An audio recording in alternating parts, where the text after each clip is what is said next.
Samuel Langley, ये नाम शायद ही आपने कभी सुना होगा, बट 20th सेंचुरी में एक टाइम था जब ये नाम का न्यूज में आना एकदम आम हो चुका था। ऐसा इसीलिए था क्योंकि उस टाइम पे, और मैं तो बोलूंगा कि आज भी बहुत से लोगों को लगता है दैट किसी भी ऑर्गेनाइजेशन को सक्सेस पाने के लिए 3 चीजों का होना बहुत जरूरी है। पहला, खूब सारा कैपिटल, एक स्मार्ट टीम और अच्छी मार्केट कंडीशन। फॉर्चुनेटली सैमुअल के पास ये तीनों चीजें थी और यही रीजन था जिसकी वजह से उनका नाम इतना सुनाई दे रहा था। उन्हें वॉर डिपार्टमेंट की तरफ से $50,000 मिले थे एक फ्लाइंग मशीन बनाने के लिए जो हवा में उड़ सके। मतलब उनको पैसों की कमी नहीं थी। उनके कॉन्टैक्ट दुनिया के बहुत पावरफुल और स्मार्ट लोगों के साथ थे और उन्होंने पैसे के दम पर वर्ल्ड के कुछ सबसे समझदार लोगों को लेकर अपनी टीम बनाई थी। उस टाइम पे मार्केट कंडीशन भी उनके लिए बहुत ज्यादा अच्छी थी। न्यूयॉर्क टाइम्स उनके हर स्टेप को कवर करते हुए उनके पीछे पीछे लगी हुई थी, लेकिन उसी टाइम पे कुछ मील दूर डेटन ओहियो नाम की जगह पर 2 भाई ऑरविल और विल्बा, ये दोनों भी अपने सपने को पूरा करने में लगे हुए थे। उनके पास इस सक्सेस रेसिपी की कोई चीज भी नहीं थी। उनके पास पैसे बहुत कम थे।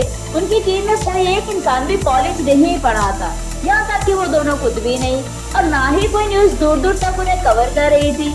लेकिन फिर भी दिसंबर 17, 1903 में उन्होंने एक ऐसी मशीन बना के दुनिया को दिखा दी जो इंसान को हवा में उड़ा सकती थी, जिसे हम एरोप्लेन कहते हैं।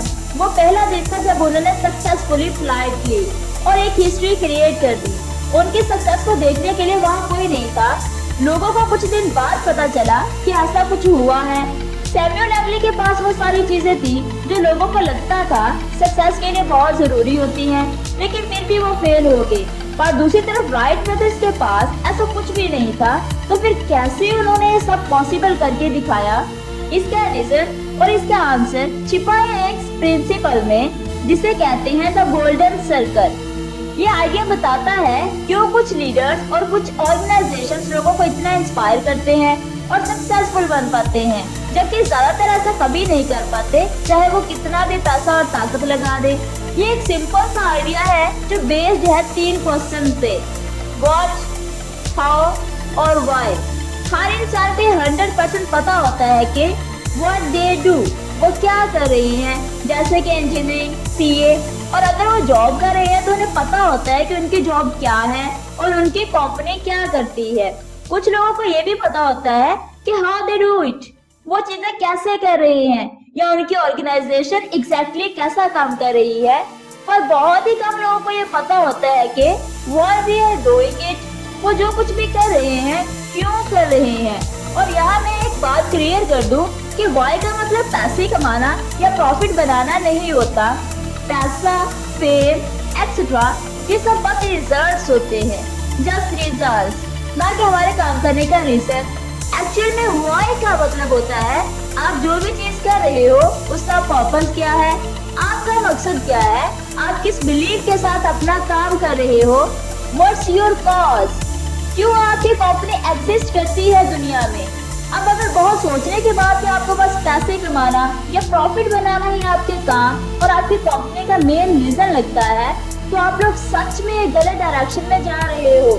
एक स्टडी में पता चला है कि 87% लोगों को ये नहीं पता होता कि एग्जैक्टली वो अपना जॉब क्यों कर रहे हैं। वो और कोई रीजन नहीं, बस ज़ॉम्बीज़ की तरह पैसे के पीछे चल रहे होते हैं।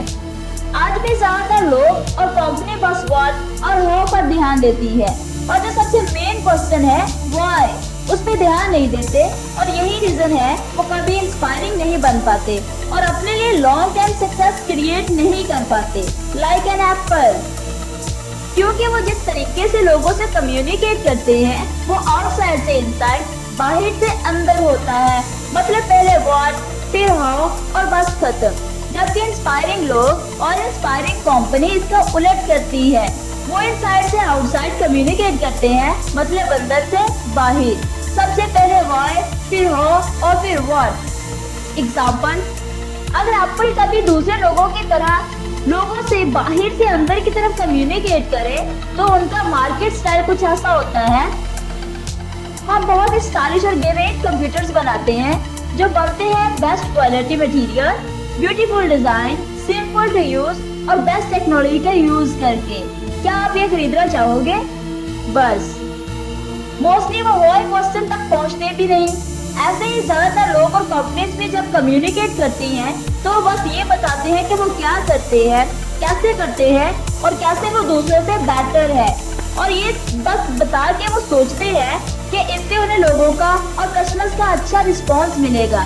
पर ऐसा कभी नहीं होता, क्योंकि इसके पीछे एक बायोलॉजिकल रीजन भी है जो मैं आपको थोड़ी ही देर में बताऊंगी। पहले मैं ये बताती हूँ कि एक एप्पल एक्चुअल में कैसे लोगों के साथ कम्युनिकेट करता है, जो कि इनसाइड से आउटसाइड होता है, यानी अंदर से बाहर। कुछ ऐसे हम जो भी करते हैं वो सोसाइटी के बनाए हुए स्टेटस और रूल को चैलेंज करने के लिए करते हैं। हम बिलीव करते हैं एक अलग सोच में, और हम एक चैलेंज करते हैं हमारे प्रोडक्ट्स को बेटर क्वालिटी, बेस्ट टेक्नोलॉजी का यूज करके, ब्यूटीफुल डिजाइन के साथ और इन्हें सिंपल टू यूज बना के। अभी हाल ही में हमने कुछ ग्रेट कंप्यूटर्स बनाए हैं, क्या आप एक लेना चाहोगे? ये मैसेज पहले वाले से कितना अलग था, राइट? इस तरीके से कम्युनिकेट करने से ज्यादा चांस हो जाते हैं कि लोग वो कंप्यूटर खरीदेंगे, और ये हुआ बस इंफॉर्मेशन की डायरेक्शन को उल्टा करके।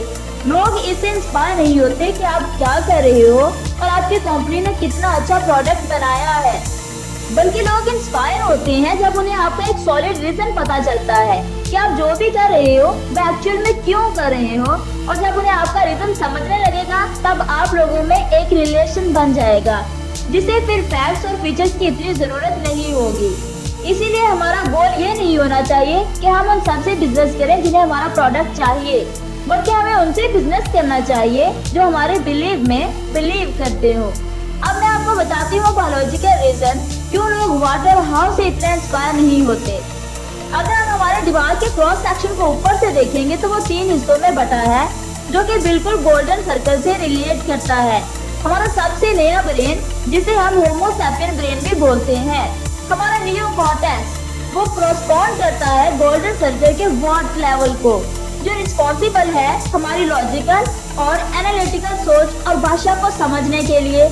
अगले 2 हिस्से मिलके बनाते हैं हमारे लिम्बिक ब्रेन, जो रिस्पॉन्सिबल होता है हमारे फीलिंग्स जैसे कि ट्रस्ट, लॉयल्टी के लिए। यह हिस्सा सारे ह्यूमन बिहेवियर्स को संभालता है, इंक्लूडिंग डिसीजन मेकिंग। और सबसे मेन बात, इसे भाषा समझ नहीं आती, इसीलिए ही ज्यादातर कंपनीज बाहर से अंदर की तरफ कम्युनिकेट करती हैं। तब लोगों को सारे facts, figures, features and benefits ये सब तो समझ में आ जाते हैं, पर ये उनको एक्शन या डिसीजन लेने के लिए इंस्पायर नहीं कर पाता। लेकिन जब कोई लोगों से इनसाइड आउट कम्युनिकेट करता है वाई का यूज करके, तो वो डायरेक्टली उसके लिम्बिक ब्रेन से बात करते हैं, जो उनकी इमोशन, डिसीजन और बिहेवियर को ड्राइव करता है और उन्हें इंस्पायर कर देता है एक्शंस लेने के लिए। फिर इसके बाद हाउ और व्हाट बस उस डिसीजन को लॉजिकल सॉर्ट करते हैं। यही रीजन है, आप कितना भी लॉजिकली किसी को समझा दो कि ये पॉलिटिशियन या ये प्रोडक्ट दूसरे पॉलिटिशियन या प्रोडक्ट से जरा भी अच्छा नहीं है, बट फिर भी वो उसे ही वोट देंगे और वही चीजें खरीदेंगे, क्योंकि उस पॉलिटिशियन या प्रोडक्ट ने डायरेक्टली उनके लिम्बिक ब्रेन से बात करके उन्हें इंस्पायर कर दिया होगा। राइट ब्रदर्स को भी सक्सेस मिली क्योंकि उन लोगों का वाई क्लियर था। वो लोग कॉज ड्रिवन थे, उनका बिलीव और पर्पस बहुत स्ट्रॉन्ग था। वो ये दिल से बिलीव करते थे कि अगर वो एरोप्लेन बना रहेंगे तो ये चीज इंसानों के लिए बहुत ज्यादा अच्छी होगी, जो कि दुनिया में बहुत सी चीजें बदल देगी। और दूसरी तरफ सैमुअल्स एरोप्लेन बनाना चाहते थे क्योंकि वो बस अमीर और फेमस हो सके। अब इसकी वजह से हुआ क्या कि राइट ब्रदर्स की टीम खून पसीना एक करके काम करती थी, जबकि सैमुअल्स की टीम बस सैलरी के लिए काम करती थी, क्योंकि खुद सैमुअल्स ही पैसों के लिए वो अचीव करना चाहते थे। ये बात मैं इतना कॉन्फिडेंस से बोल रही हूँ क्योंकि जैसे ही राइट ब्रदर्स ने एरोप्लेन बना के दिखा दिया, सैमुअल ने सीधा क्विट कर दिया। रीजन, वो एरोप्लेन बनाने वाले पहले आदमी नहीं बन पाए और उनको वो डिजायर्ड फेम और पैसा भी नहीं मिल पाया। सो टू कंक्लूड, अगर आपको सच में लोगों को इंस्पायर करना है तो हमेशा हर काम और अपने डिसीजन लेने से पहले अपना वाई क्लियर कर लो, ताकि आप डायरेक्ट लोगों के लिम्बिक ब्रेन से बात कर सको और वो भी जेन्युइनली। तभी आप खुद या आपकी कंपनी आगे बढ़ पाएगी। ये आइडियाज मैंने आपको स्टार्ट विद वाई बस साइमन सिनेक से बताए हैं। इस बुक में और बहुत सी बातें हैं जो बताती हैं कि हम लोगों को कैसे इंस्पायर कर सकते हैं। एक अच्छी कंपनी कैसे बना सकते हैं और एक अच्छे लीडर कैसे बन सकते हैं।